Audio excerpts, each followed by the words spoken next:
Hello friends, कैसे हैं? I hope कि आप लोग बहुत ही अच्छे होंगे।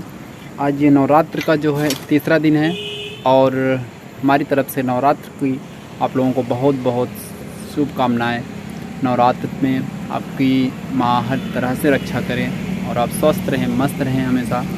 तो आज नवरात्र का तीसरा दिन है और ये मेरा छोटा सा ब्लॉग आज आप लोगों के पास जा रहा है। तो प्लीज़ मेरे ब्लॉग को आप लोग सपोर्ट करें और प्लीज़ मेरे वीडियो को वॉच करें और प्लीज़ आप लोग कमेंट करें कि क्या मेरी वीडियोस जो है, मेरे ब्लॉग्स जो हैं वो सही बनते हैं, अच्छे बनते हैं। अभी मैं अपने हॉस्पिटल के छत पे आया हूँ, बिल्कुल तीसरे फ्लोर पे आया हूँ और यहाँ से वीडियो शूट कर रहा हूँ। एक देख सकते हैं जो यहाँ पर जो वीडियो शूट्स होते हैं वो बहुत ही अच्छे होते हैं।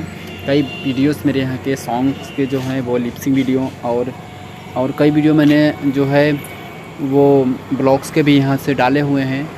तो आप लोग प्लीज़ कमेंट करके बताया करिए कि मेरे वीडियोस कैसे लगते हैं। इधर जो इलाहाबाद और जौनपुर का रूट जो है हाईवे, इधर से ये जा रहा है, पीछे से गाड़ियाँ जा रही हैं और मैं देख सकते हैं पूरे अभी छत पे हूँ। ये देख सकते हैं इधर पूरा, और ये मेरा छत देखिए बहुत बड़ा सा है, मेरा हॉस्पिटल का छत है ये।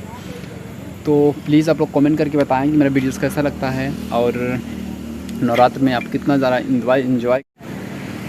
अभी जो माँ की आरती का है और सारे वीडियोस जो है उसको भी मैं डालूँगा अपने यूट्यूब एंड फेसबुक पेज पर। तो प्लीज़ आप लोग सपोर्ट करें और मेरे वीडियो को वॉच करें। वीडियो अगर अच्छा लगा हो तो लाइक, कमेंट और सब्सक्राइब चैनल को करना बिल्कुल ना भूलें। और अगर आप फेसबुक पे मेरे वीडियोस को देख रहे हैं तो प्लीज़ आप लोग मेरे चैनल को फॉलो करें और मुझे फुल सपोर्ट करें। तो thank you so much all guys, bye bye, take care.